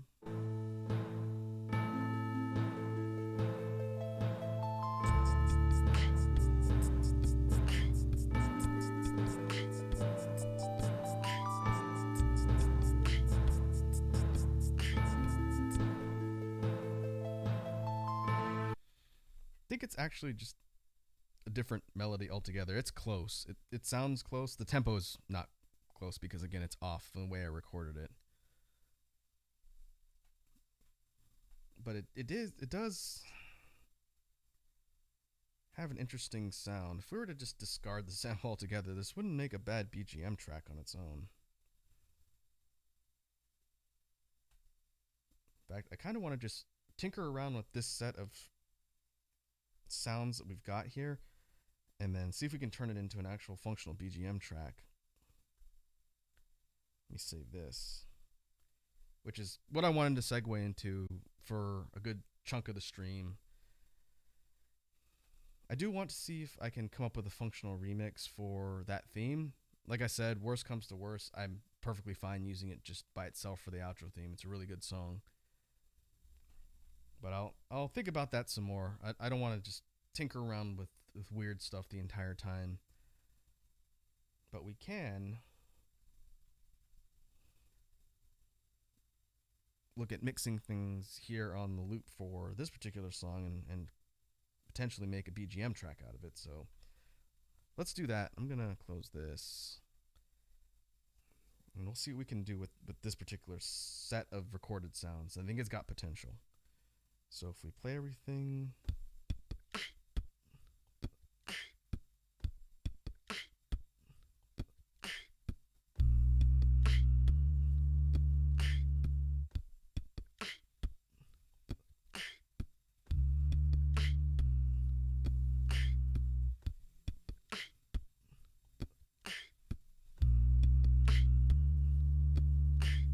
This one's going to be a bit slower than some of the other ones we've done.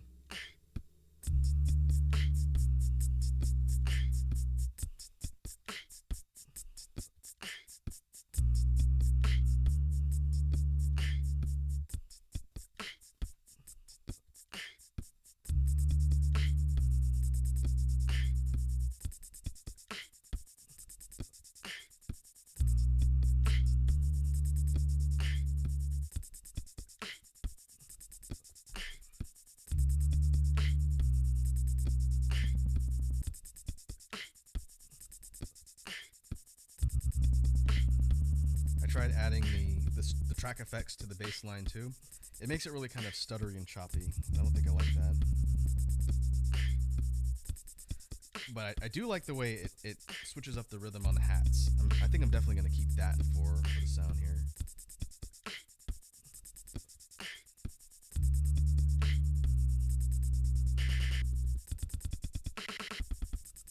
That's with it applied to the percussion line too.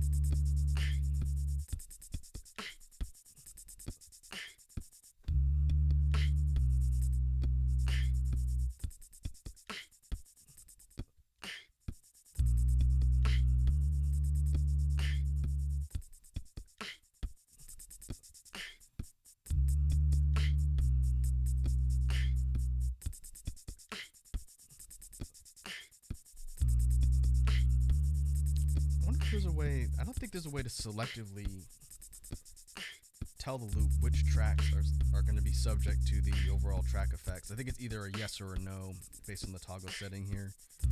Because it'd be kind of cool to be able to make the track B effects apply to everything, but the track A effects only apply to the hats. I don't think you can do that with the 505. I may have to look into that.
Looking at my presets here and seeing if there's anything I wanted to change.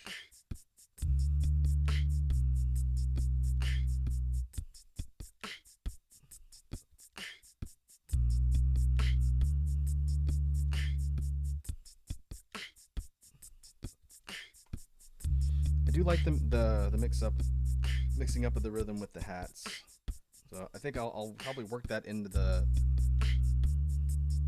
overall song, maybe as like a second half repeat.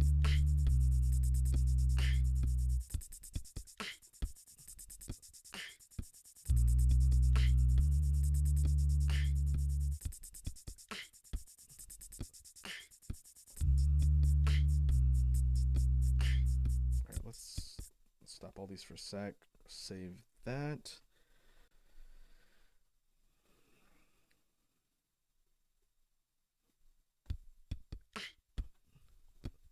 I'm thinking about some other potential either instruments or effects to add into the overall song. Since I think we could add a little more. I'm trying to think of what would make more sense.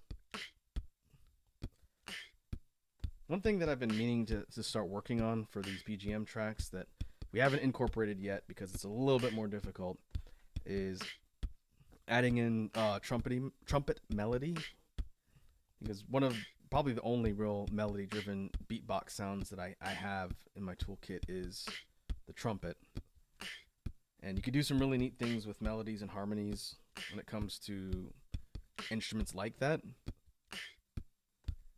The problem is my ability to do my trumpet is purely driven by how tired my voice is, because it's essentially a singing sound. And my voice is starting to get a little bit shot because we've been talking for 2 hours.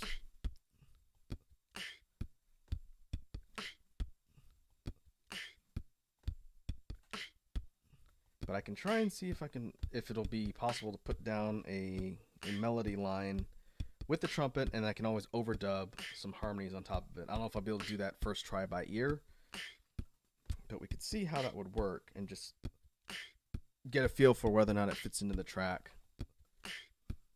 I'm thinking an octaved version of the bass line, just several octaves higher. So we could do something like...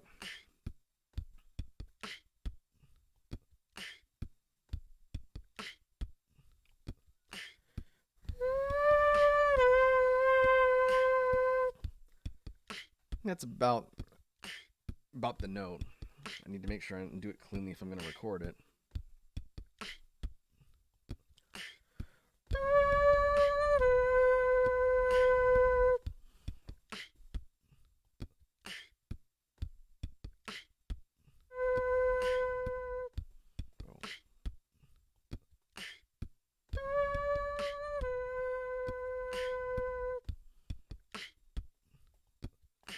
Oh, whoops, that's supposed to be EQ, not chorus.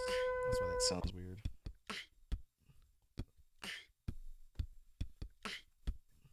The chorus effect is neat. I haven't messed around with it a whole lot, but what it does is it gives kind of like a backing singing chorus around a note or an input that's played. It doesn't do it totally accurate to something like a vocal chorus. It's more of an echo, like a melodic reverb. Let's see. I'll add a reverb. I'll try that trumpet again.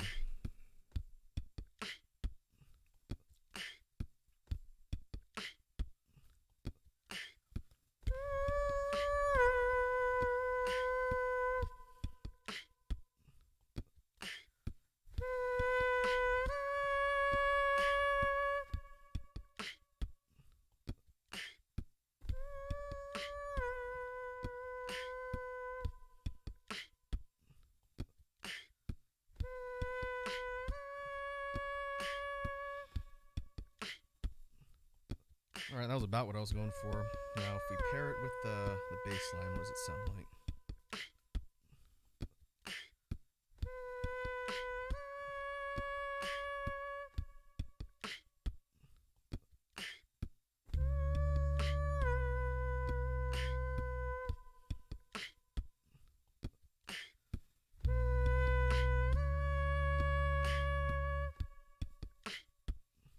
I don't think I got the notes right, at least.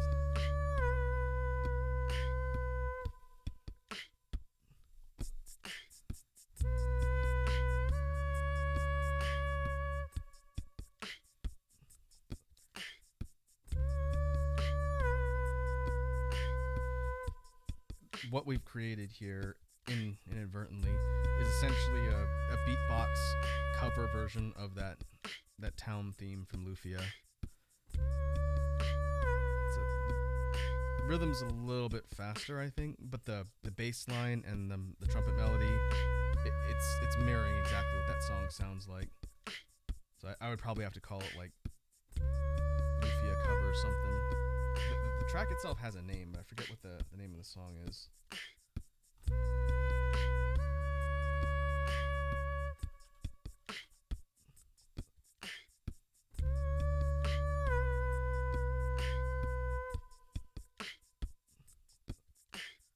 I think it's called The Lost World.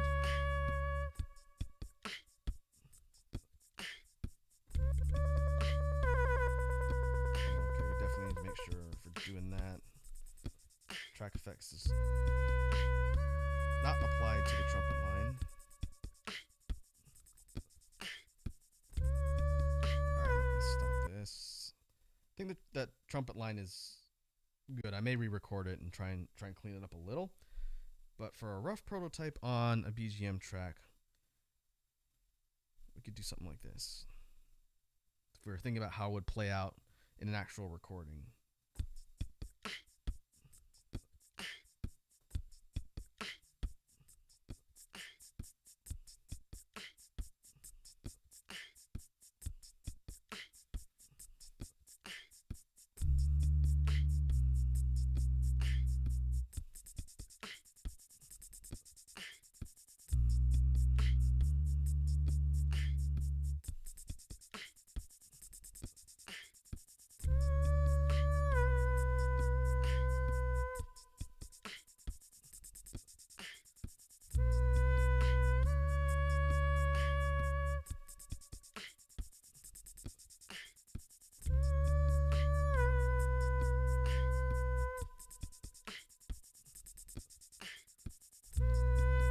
The idea of the remixed version of the hats, the speed hats essentially, being like an alternating pattern every other measure, like that.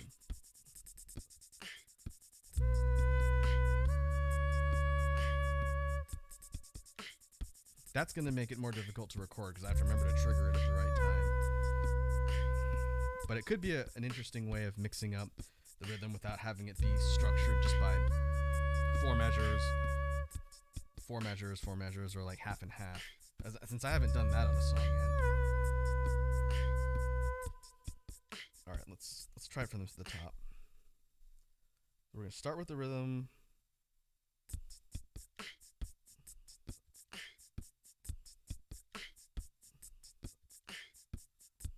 Maybe go four measures or so, with just the rhythm before the bass comes in.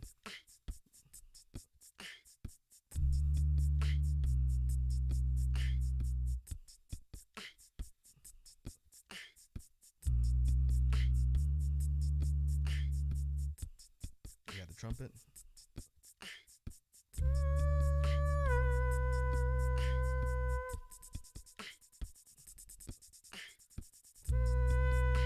Now we start alternating.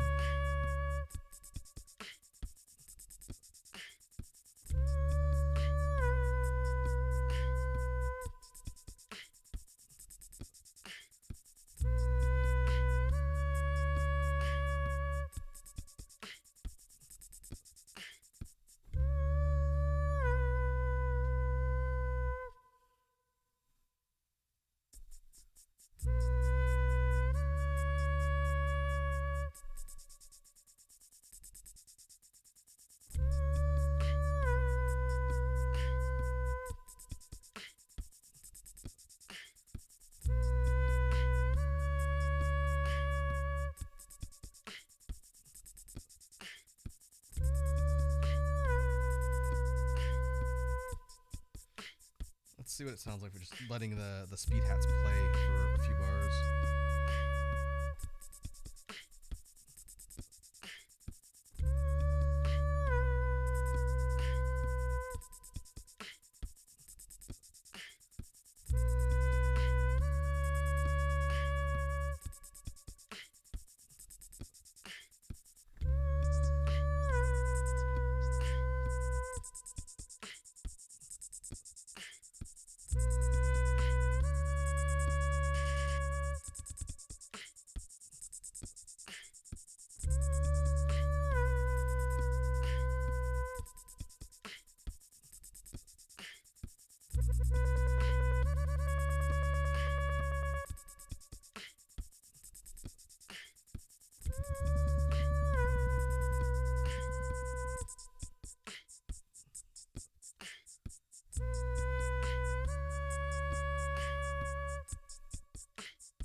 an effect that I don't use very often, but it creates kind of an interesting effect. It's basically playing the entire track in reverse from start to finish, kind of like a vinyl scratch.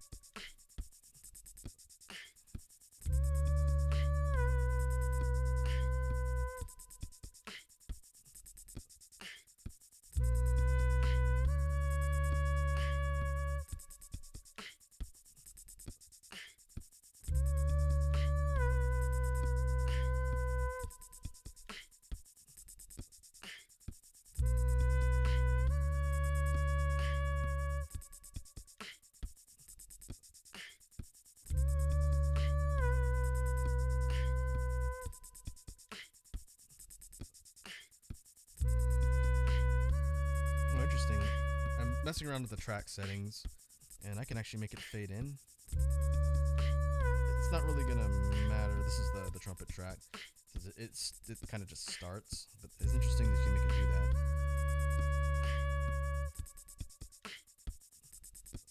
Oh, loop sync. I wonder if that's what's causing everything to tie together to the main track. I wonder if I turn that off. Oh, I don't think I can while it's recorded. I may have to fiddle around with that. If that gives me freeform control to not have anything sync up, then actually I want to test that. Stop this. Save.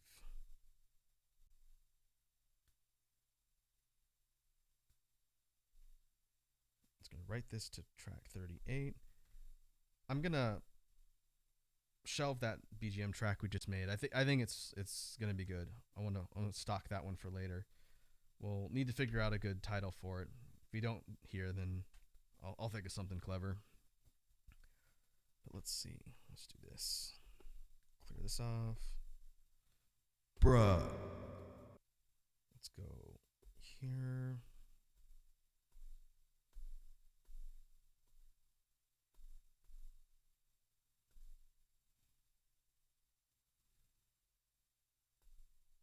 Loop sync off for track 1 and 2. I want to see what this thing actually does.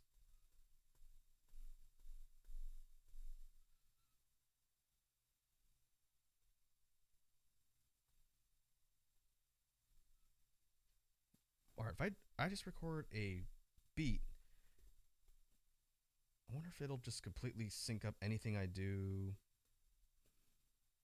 on the other one rather than sync it up to the beat, because that's been something that's been making it very difficult for me to record stuff. So let me see. I'll record something relatively simple.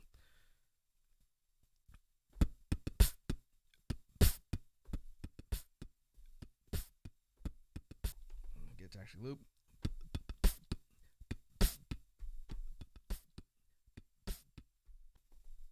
Missed the button.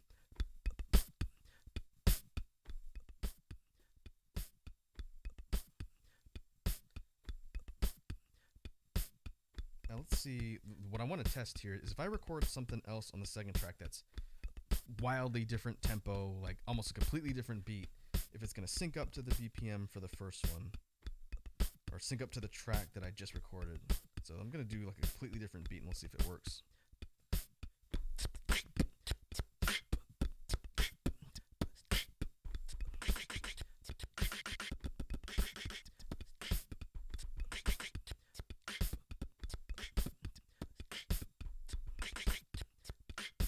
Whoops, I recorded it with scatter on. Let's try that again.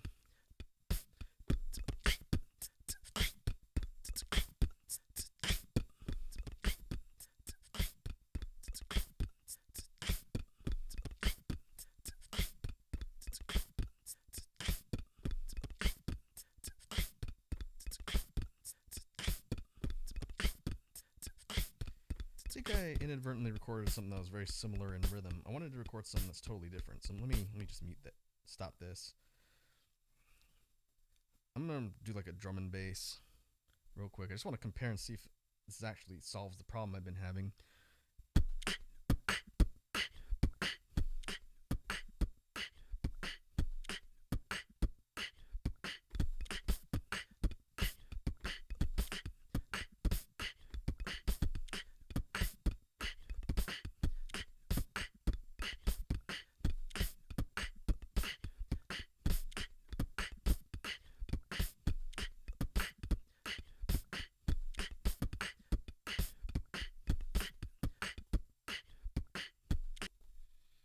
Well, I think it's hard to tell, but I think I can do something. I think I've figured out why my tracks were doing what they were doing. Let's see.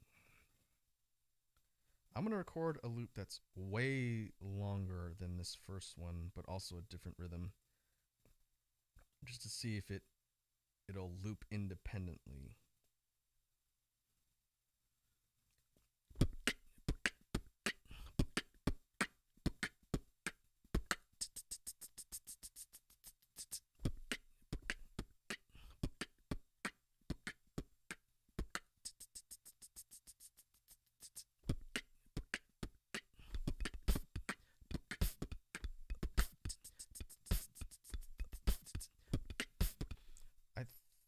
I guess I'll have to test it more in the future with other loops just to see, but I think I've given myself the ability to have non-sync tracks, which is something I've been trying to figure out how to get it to do for a long time. So I'm gonna save that setting, and I'm gonna use these going forward and just see if it makes it easier for me to record stuff. So let's see, go here.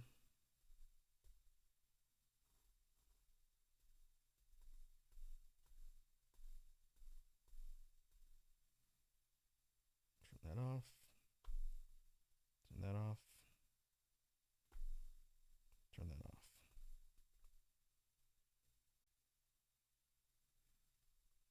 All right, we'll use that as the template in the future, and we'll see if that makes it easier.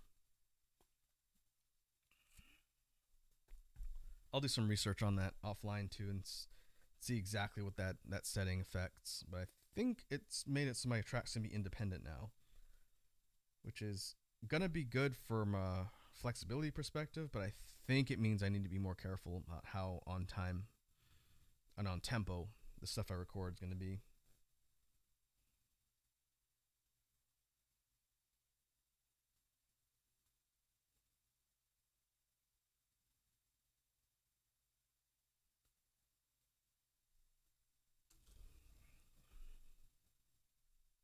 I'll jump back to 37.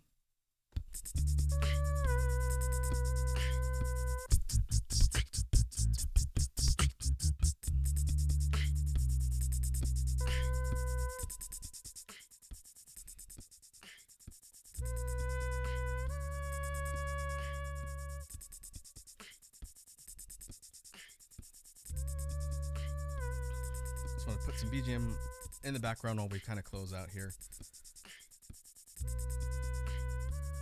I think that'll do it for today's jam stream. The latter part was, like I said, meant to be more of an experiment and see what kind of tools I have for remixing and sampling things. I think the sample feature is pretty powerful. I am going to tinker around a little bit offline with some things for that outro track and see if I can come up with something that'll work for a functional remix. If not, I'm, like I said before, fine going with just the regular version of the track. It's a good song.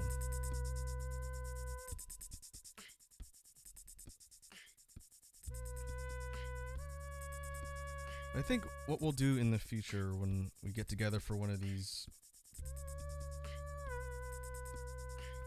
jam streams, I'll probably devote the next one to working on BGM ideas and putting together some stuff for new background music tracks. We kind of inadvertently created one here. It wasn't necessarily a collaborative effort, but it's pretty functional. And this one I've got playing in the background here, I'm actually pretty happy with how it turned out. So I may tweak some things and maybe try and fix the trumpet line a little bit, but I'm gonna incorporate this one in the list and then eventually record it. I think I've got 2 or maybe 3 BGM tracks from our recent streams I need to record and add, and then finish the Bandcamp stuff so I can put it out there and for everyone to download. So like I mentioned, that'll be coming soon. I will let everyone know once it's finished. But that being said, once again, thanks to the folks who came by to hang out on today's jam stream. It was good to get back into practice and working on some of this stuff. So we'll be doing another one in the near future. But until the next time, hope you guys have a good evening, and I will catch you later.